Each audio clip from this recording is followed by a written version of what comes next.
will have a NATO which is really reinvigorated under your leadership, and we are getting there. We also discuss defense production because we need to produce more weaponry. We are not doing enough. And not in the US, not in Europe, and we are lacking behind when you compare to the Russians and the Chinese. And you have a huge defense industrial base.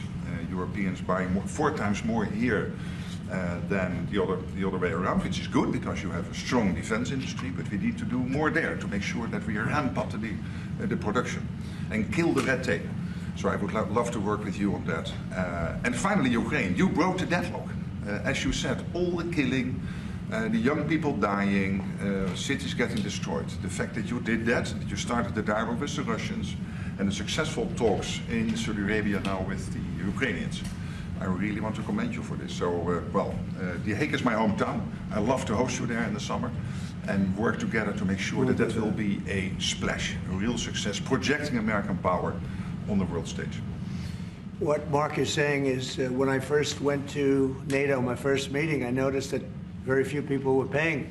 And if they were, they weren't paying their fair share. There were only 7 countries that were paying what they were supposed to be paying, which was, yeah, it's even worse. Could be even worse. Yeah. But there were just very few countries that were paying, and even the paying, it was at 2%, which is too low. It should be higher. It should be quite a bit higher. But you had Poland, and I remember Poland was actually paying a little bit more than they were supposed to, which I was very impressed with. They've been actually terrific, and some of the others, but most of them weren't paying, or they were paying very little. And I didn't think it was appropriate to bring it up there, but I said it's going to be brought up at my next meeting. And my next meeting, the first meeting, you want to give them a little break. The second meeting, it began, and I was able to raise hundreds of billions of dollars. I just said, we're not going to be involved with you if you're not going to pay. And the money started pouring in, and NATO became much stronger because of my actions and working along with a lot of people, including Mark, but they would not pay for other presidents, and I don't think other presidents even knew that they weren't paid. I asked, first question, has everybody paid up? And literally, I mean, they told me 7. You could be right, it could be 3, but that makes it even worse, but they just weren't paying. And I said, no, I won't protect if you're not paying. If you're delinquent or if the money isn't paid, why would we do that? And as soon as I said that, you got a little hit from the press because they said, oh, gee, that's not very nice. But if you said the other, nobody would have paid. And the money started coming in by the billions. And, hundreds of billions of dollars flowed into NATO, and NATO became strong. Yeah. And you remember that. Your predecessor, who I thought was a very good man. Absolutely. Yeah, Stoltenberg. He sends his best greetings. He was terrific. Stoltenberg, Secretary General. Great and man.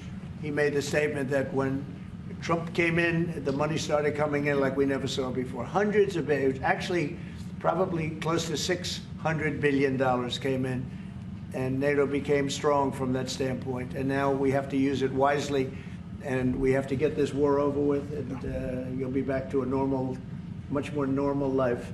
And maybe we're close. We're getting words that things are going okay in Russia, and it doesn't mean anything until we hear what the final outcome is. But they have very serious discussions going on right now with President Putin and others. And hopefully they all want to end this nightmare. It's a nightmare. It's a horrible thing when you look. I get pictures every week. They give me the pictures of the battlefield, which I almost don't want to see. It's so horrible to see young people laying arms and legs and heads laying all over the field. It's the most terrible thing that you'll ever see. And it's got to stop. These are young people with mothers and fathers and sisters and brothers and friends, and it's got to stop. So we hopefully are going to be in a good position sometime today to have a good idea. We'll have we know where we are with Ukraine, and we are getting good signals outside of Russia as to where we are with Russia. And hopefully they'll do the right thing. It's really humanity. We're talking about humanity. We're not talking about the money. But then you add the money to it, and hundreds of billions of dollars is being spent and really wasted so unnecessarily. It should have never happened. So it's an honor to have you here. They picked a great gentleman. I'll tell you, I was so happy to hear, because you had somebody. Stoltenberg was really good, and you have somebody that's going to do an incredible job. And I was so much in favor of you. You have no idea. They had another person that I did not like. I was not happy. And I think I kept him from, you know what I'm talking about. I said, this is the right man to do it. And he really did. He was a great prime minister of the Netherlands. He did a great job. And that's what he's doing right now. So thank you, everybody, for being here. And it's a very great honor to have you. And we even have some of our great energy people here today, right? We have the governor, and we have Chris, you know Chris, right? He's supposed to be the most talented man in the world of energy, according to the governor. So I don't know if he's right. And we have General, you've been fantastic. Thank you very much. And we have a lot of good people that won't be so much involved with this, but they wanted to see what was happening. It's become a little bit of a show, but they wanted to see what was happening, and I think a lot of good things are happening. So with that, if anybody would have a question. Mr. President, on Russia. Please, sorry. Steve Witkoff's trip to Moscow, you spoke about it. What sort of agreement do you hope he comes away from it with? Well, we'd like to see a ceasefire from Russia, and we have, not been working in the dark. We've been discussing with Ukraine land and pieces of land that would be kept and lost, and all of the other elements of a final agreement. There's a power plant involved, a very big power plant involved. Who's going to get the power plant, and who's going to get this and that? And so, it's not an easy process. But phase one is the ceasefire. A lot of the individual subjects have been discussed, though. We've been discussing concepts of land because you don't want to waste time with a ceasefire if it's not going to mean anything. So we're saying, look, this is what you can get, this is what you can't get. They discussed NATO and being in NATO, and everybody knows what the answer to that is. They've known that answer for 40 years, in all fairness.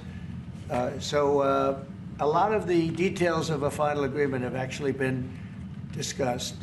Now we're going to see whether or not Russia's there, and if they're not, it'll be a very disappointing moment for the world. Yeah. Vladimir Putin just said he is open to a ceasefire, but he does still have some concerns. He suggested that you two should speak directly. Do you have plans to speak to him soon? If so, when? Are you confident you can get this across the table? Sure. He did say that today. It was a very promising statement because other people are saying different things, and you don't know if they have anything to really, if they have any meaning, or I don't know. I think some of them were making statements. I don't think they have anything to do with it. No, he put out a very promising statement, but it wasn't complete. And yeah, I'd love to meet with him or talk to him. But we have to get it over with fast. Every day people are being killed. It's not like, as we sit here, 2 people will be killed. Think of it. 2 people are going to be killed during this little period of time. Thousands of people a week are dying. So we really don't have very much time. We have to make this fast.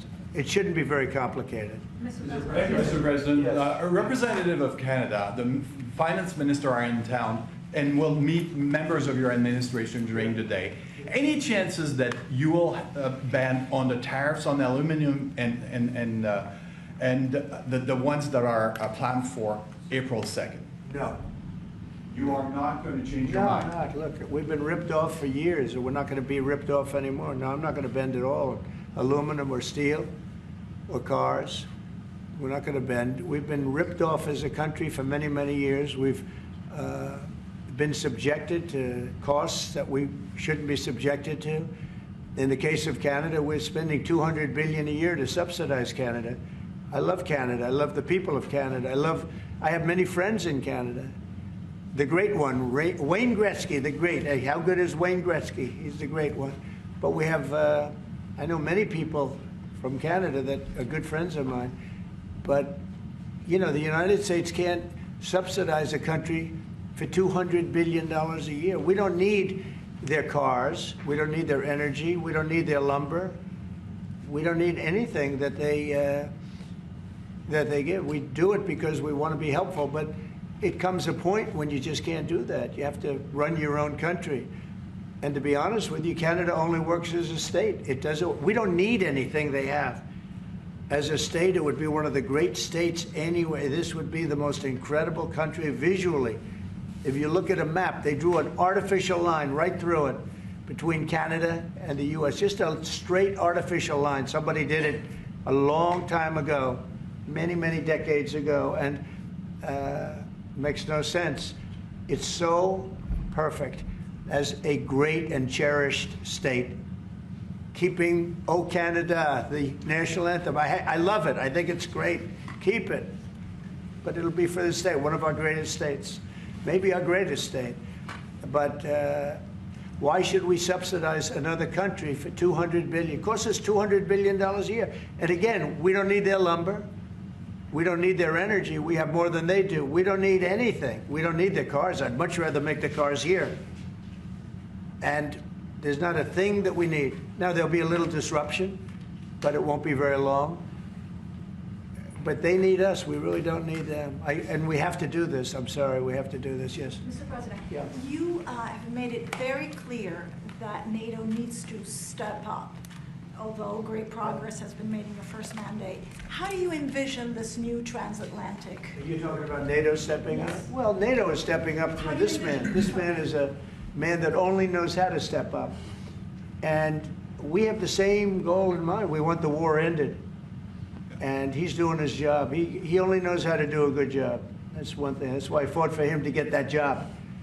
Because they had some other candidates that I'll tell you would not have done a very good job. I need this part of the move for my family. So we'll get you a clip. We're going to get him a clip of that little last statement. The rest of the statements he doesn't care. Sir, how does this new transatlantic cooperation, how do you envision it? Well, we have, that's one thing. I mean, you know, we're on the other side of the ocean. And they're right there. And yet we're in for $350 billion because of Biden. And they're in for $100 billion. So it's a big difference. And it's unfair. And I said, you have to equalize. They should equalize. They should have. It should have never happened where Biden just gave this money away. Now, as you know, we have an agreement with Ukraine on the rare earths and other things, and that'll get us something back, a lot back. It'll get us our money back.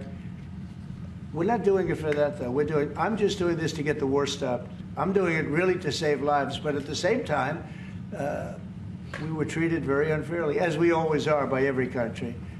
And we're in for very substantially more than the European nations are in for, and that shouldn't be. You know, they're much more affected by it than we are, because we do have an ocean in between. But I don't know. I think good things are going to happen. I really do. I think good things are going to happen. I do say, we were talking before, and Mark was very nice. He said, if you would get involved, there would be nothing. You'd just be going on. This thing would have gone on for a long time. Breaking a deadlock.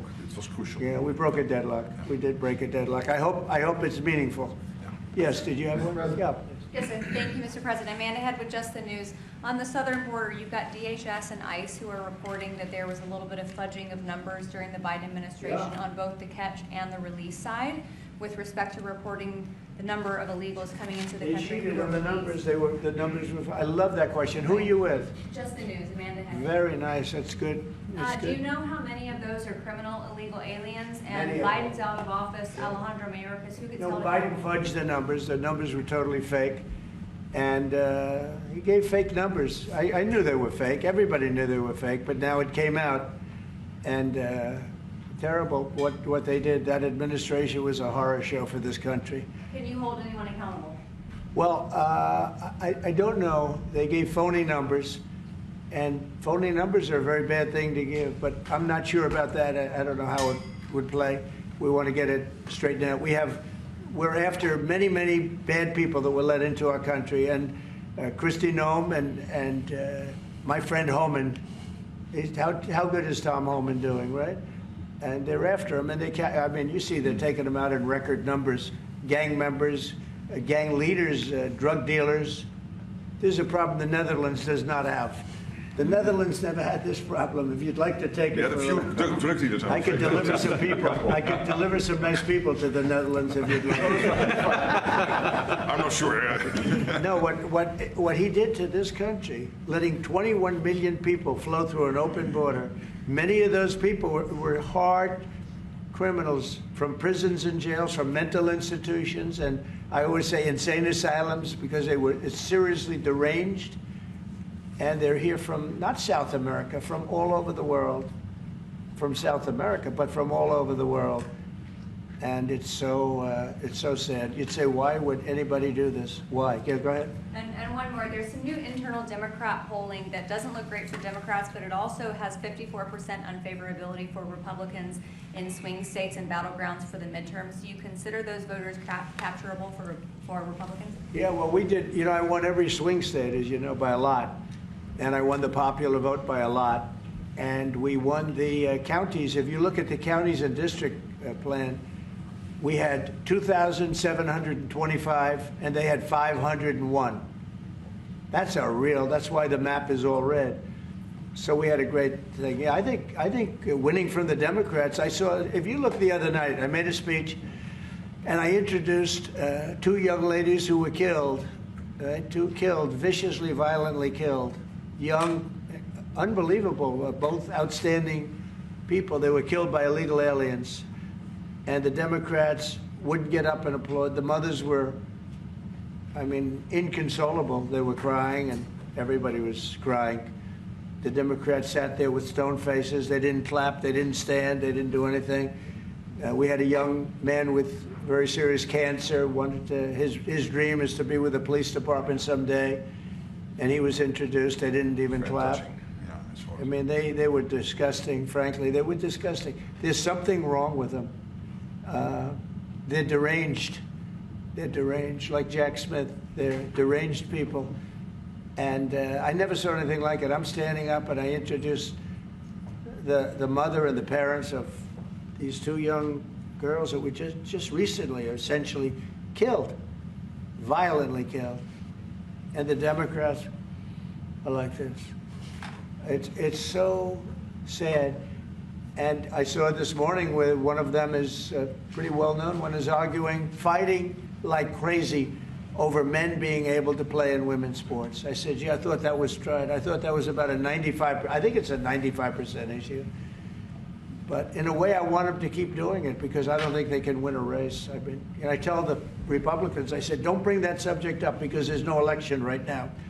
But about a week before the election, bring it up because you can't lose. And everything's transgender this, transgender that. You know, they have bad politics, but one thing, they stick together.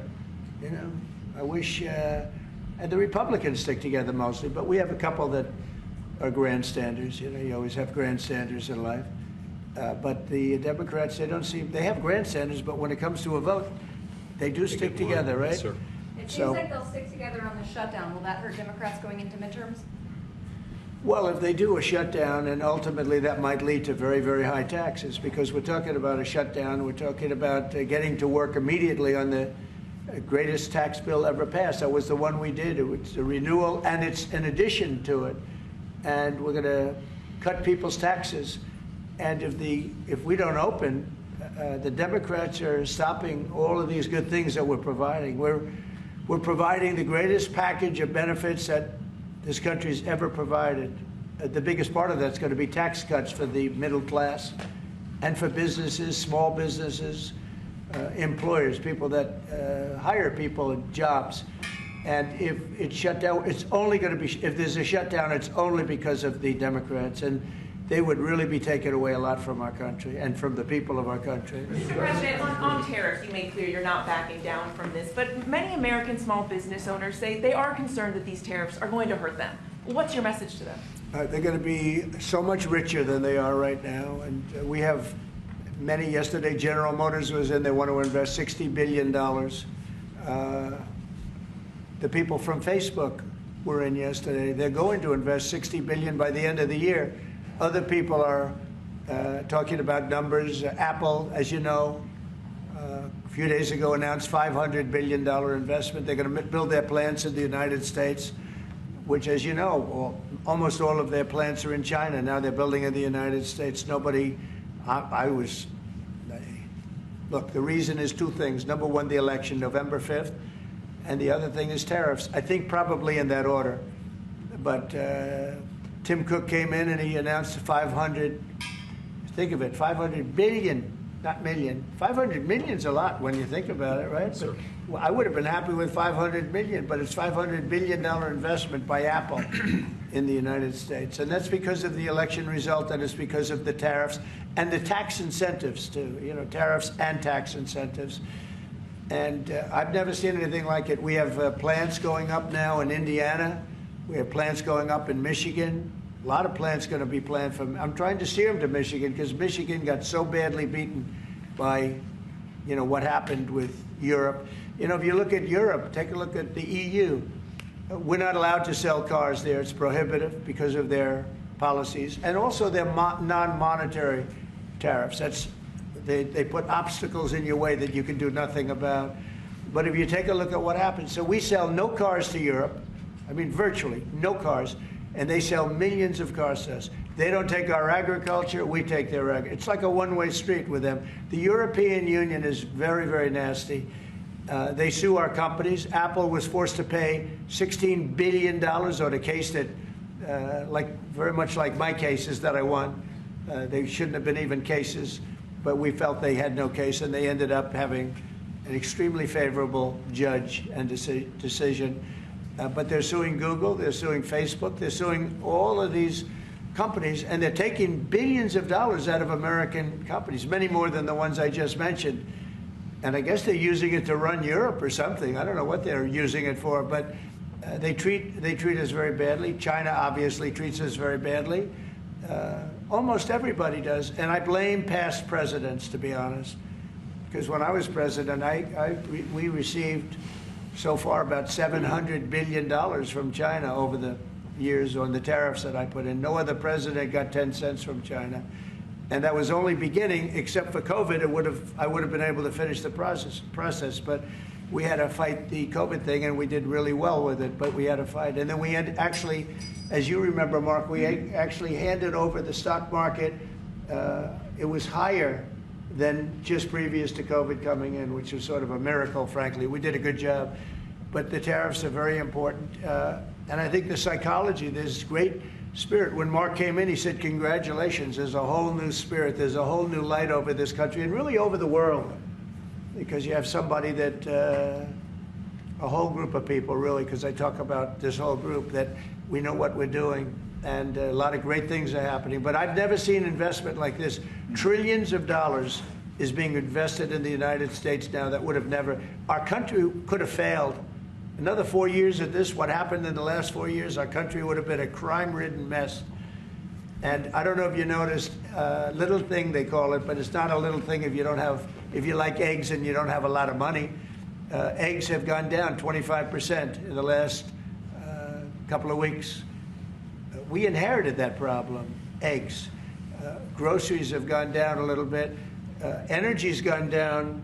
Do you want to speak to that for a second, Governor? Would you just say a couple of words, you and Chris, about energy, what's happened? Well, happy to, but I think that Chris and I just came from CERAWeek, which is the largest conference in the world, so global leaders, people from the EU, officials from all the energy-producing countries, all there, and all the global nationals, all the U.S.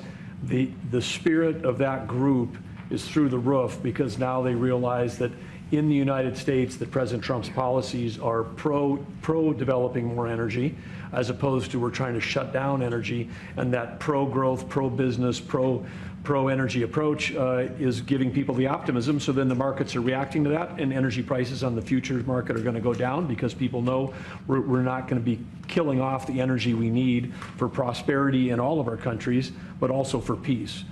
Because people have used energy to fuel these wars that President Trump is working so hard to end. And we know that high energy prices were driving the inflation that he talked about.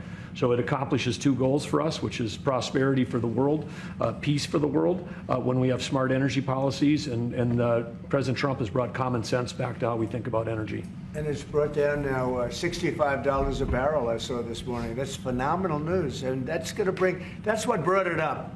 The energy they took our beautiful energy policies and they just messed them up. And then they went immediately back to them but by that time they lost it. They lost that Bronco, as the expression goes. Chris, do you have something to say? Oh, I think Doug said it well, but you just can't overstate how important the return of common sense, the return of knowledge about energy and pro-American consumers, pro-investment in our country. I think globally that was welcomed. It means capital flows, it means more sobriety and lower energy prices, more economic opportunity for Americans. So yeah, it was elated atmosphere at a global energy conference. Well, we're working on one project. It should be very easy. It's a pipeline going through a small section of New York. New York's held it up for years, actually, for years. They've wanted to do it for years and years. And it will reduce the most expensive energy almost in the world is in New England, because they have no way of getting it there because it's been held up by New York.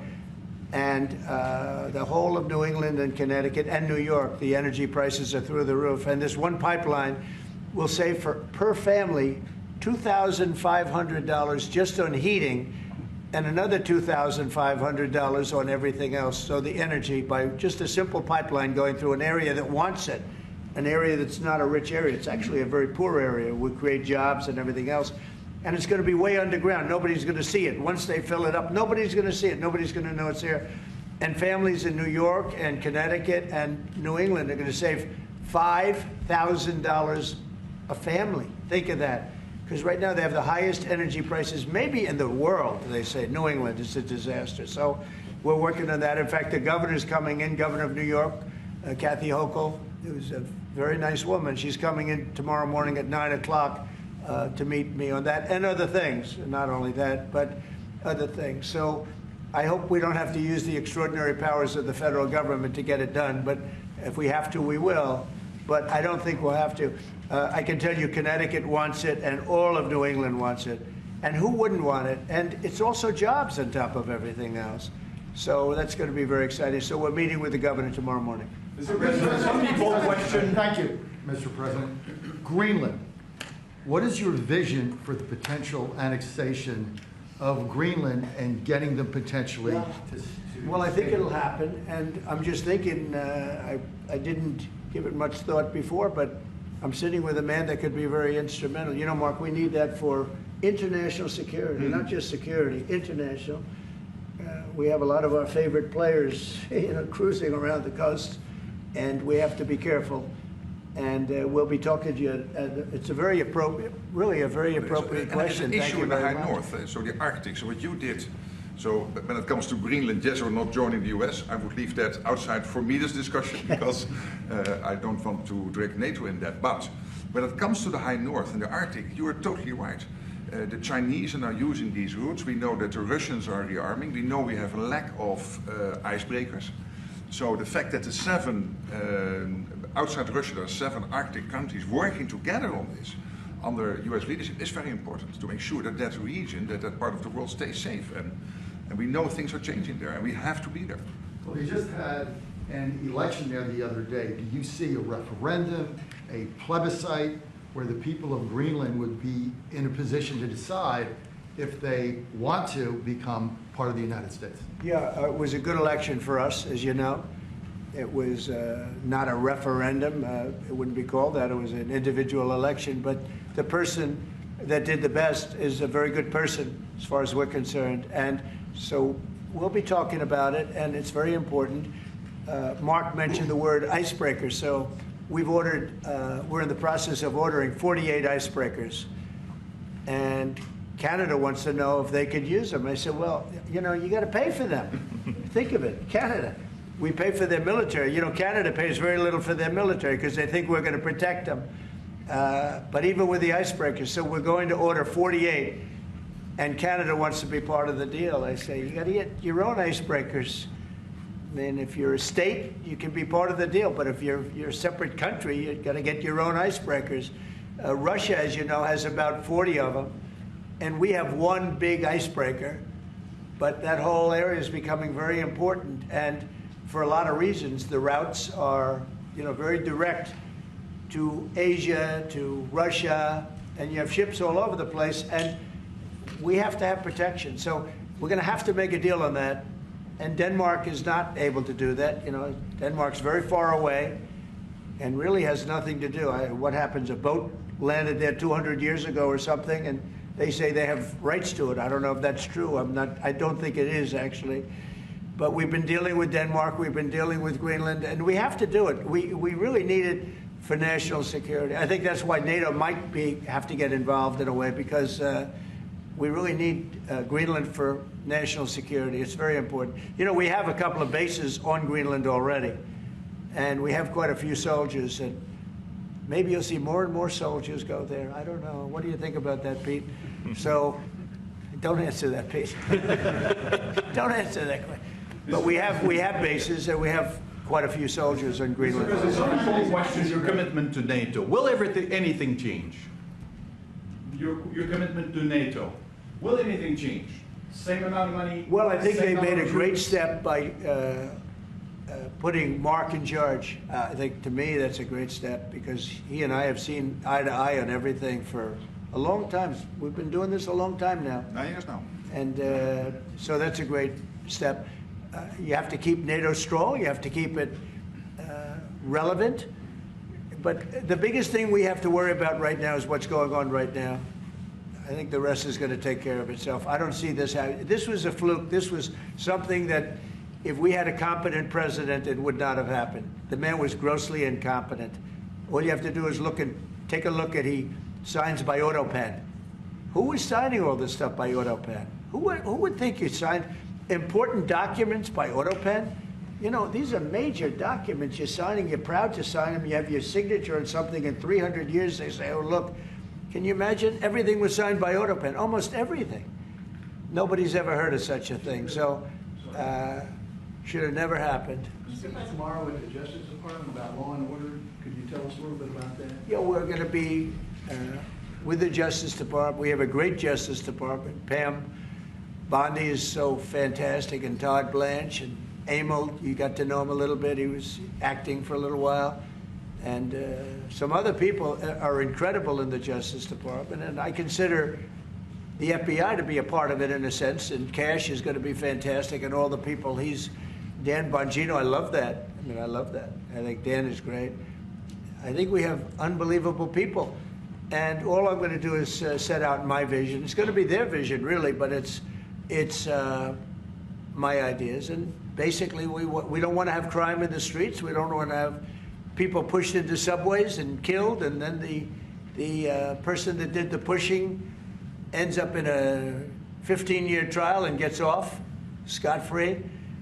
We want to have justice, and we want to have safety in our cities as well as our communities. And we'll be talking about immigration. We'll be talking about a lot of things, the complete gamut. So I look forward to that. That'll be tomorrow at the Justice Department. Mr. President, you're a man of peace. You said it several times, and you made it very clear. A man of peace dealing with belligerent people. Yeah. And I'm thinking, we saw how you handled Zelensky in this very own room. What is your leverage on Putin? Are you thinking sanctions? What if he refuses to? Well, I do have leverage, but I don't want to talk about leverage now, because right now we're talking to him, and based on the statements he made today, they were pretty positive, I think. So I don't want to talk about that. I hope Russia's going to make the deal too. And I think once that deal happens, you're never going to be in a process. I don't think they're going back to shooting again. I really believe if we had if we get a peace treaty, a ceasefire treaty, I think that leads to peace. That's going to really lead to peace. I don't think anyone wants to go back. They've been doing this for a long time, and it's vicious and violent. And I think if President Putin agrees and does a ceasefire, I think we're going to be in very good shape to get it done. We want to get it over with. That's why it was very important what I instructed everybody, including Steve, what we're looking for, to discuss concepts of land, concepts of power plants, because it's complicated. You know, you have you're sort of creating the edge of a country. The sad part is that country, if this didn't happen, and it wouldn't have happened, I don't know if they would have to give anything back. I guess Crimea, you know, I said it last time, Crimea was given by Obama. Biden gave him the whole thing, and Bush gave him Georgia. And Trump didn't give him anything. I gave him You know what I gave them? I gave them javelins, and the javelins were very effective, as you know. I gave them nothing. 2019. And then also, if you take a look, I was the one that stopped the pipeline going into Europe. It was totally stopped. Nord Stream 2, nobody ever heard of Nord Stream 2 before I came along.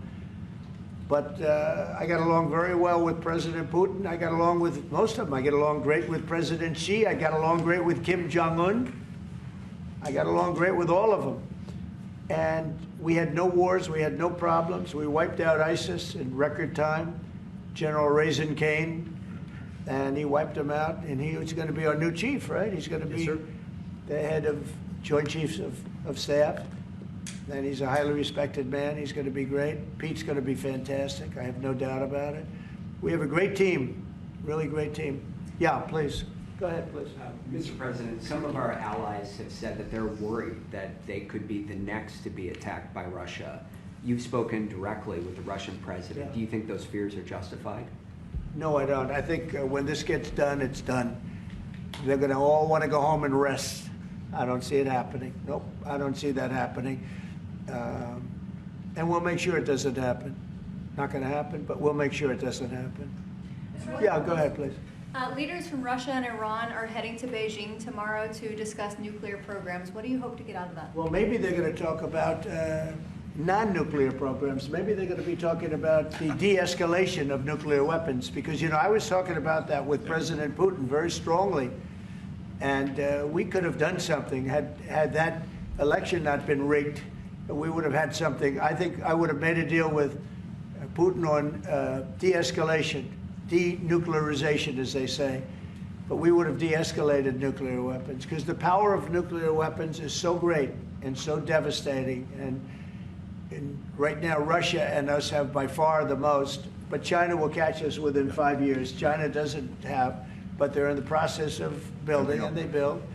And within 4 or 5 years, they'll probably have the same. And by the way, this is a Republican tradition. Ronald Reagan, when he negotiated with Gorbachev in the 1980s about bringing down the number of nuclear weapons, it's what you have been doing your first term, and it is important. It would be a great achievement if we could bring down the number. We have so many weapons, and the power is so great. And number one, you don't need them to that extent. And then we'd have to get others, because, as you know, in a smaller way, Kim Jong-un has a lot of nuclear weapons, by the way, a lot. And others do also. You have India, you have Pakistan, you have others that have them. And we'd get them involved. But we started off with Russia and us. We have by far the most. And we were going to denuclearize. And that was going to happen. And then we were going to China. And I spoke to China. I spoke to President Xi about it. And he really liked the idea. You know, he'd like not to spend trillions of dollars building weapons that hopefully he's never going to have to use. And because they are very expensive also. So that would have been great. Okay, one or two more. There's been tension in the... Thank you. We're looking at an impending government shutdown Friday midnight. Yeah. Democrats for 30 years straight have said if there's a shutdown, bad things happen. Do you anticipate direct negotiations yourself with conference leader of the Democrats, Chuck Schumer? If they need me, I'm there 100%. It's right now it's 2 or 3 people.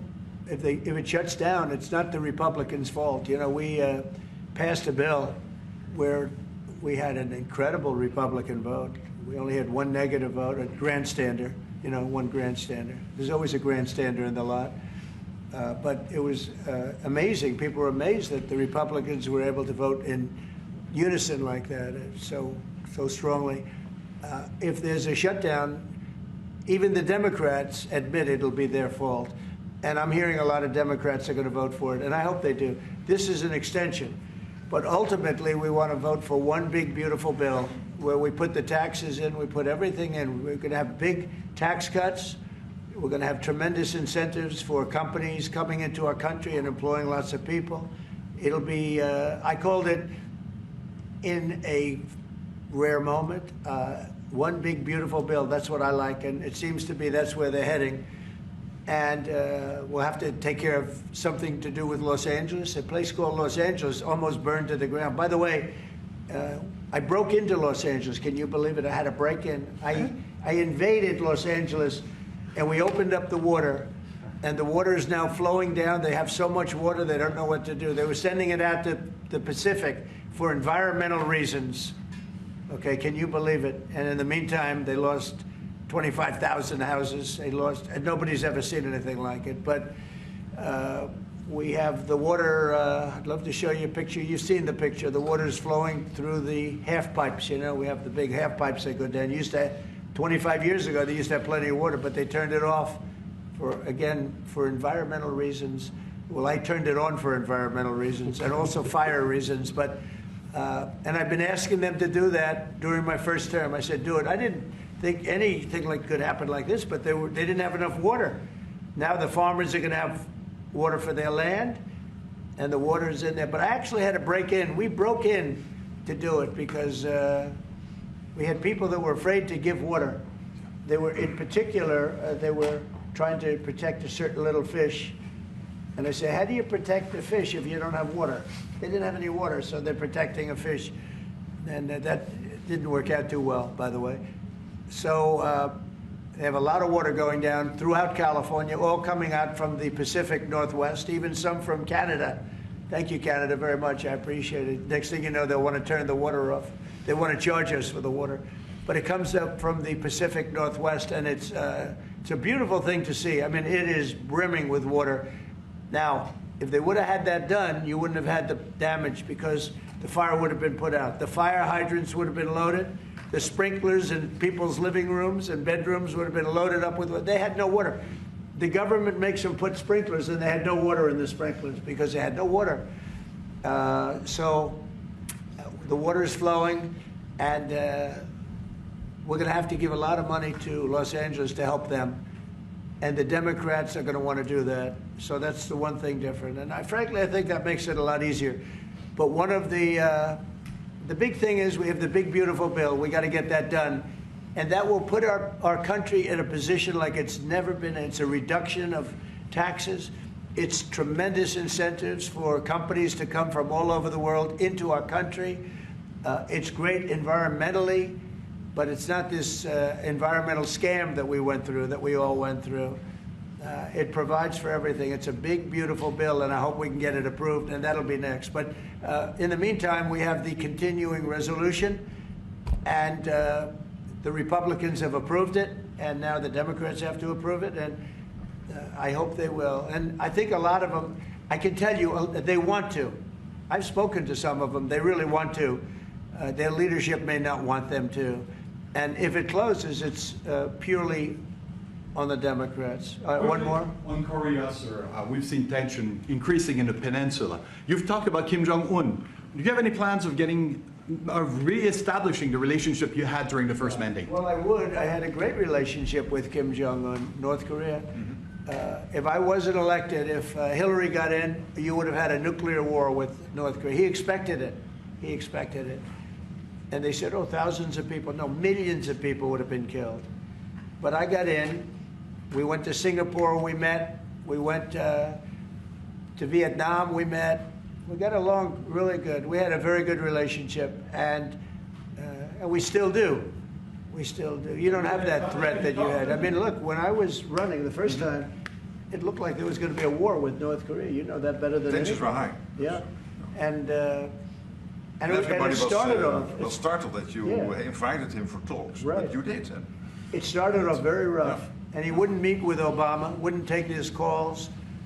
I said, how many times did you call? They called a lot. He wouldn't take their call. He told me I wouldn't take his call. But with me, it did start off rough, if you remember. Very rough, actually, very nasty. There was a Singapore. And yeah, but then, no, before that, then it stopped. The rhetoric was extremely tough. It was... you had it was a speech in the UN, I remember. Yeah, that's right. It was a little bit dangerous. And then we met. They asked for a meeting, and we met. And the meeting caused the Olympics, which was in South Korea, to become a tremendous success. Nobody was buying tickets for the Olympics because they didn't want to be nuked. And I met, and not only did the Olympics become successful, but North Korea participated in the Olympics. His sister visited. It was an amazing thing. And that was something that was an achievement of the Trump administration, great achievement. And so I have a great relationship with Kim Jong-un, and we'll see what happens, but certainly he's a nuclear power. Okay? Thank you very much, everybody. Thank you. Thank you very much. Thank you very much. The official level, you spend more time with the minister, your predecessor. It's really no. Well, I would say You passed the threshold. I think just now. Just now, I think. Just now, I spent more time with the president. 4 years. Well, then that's the question, and you'd have 5 guys and grab them and hold on. If they ever did that.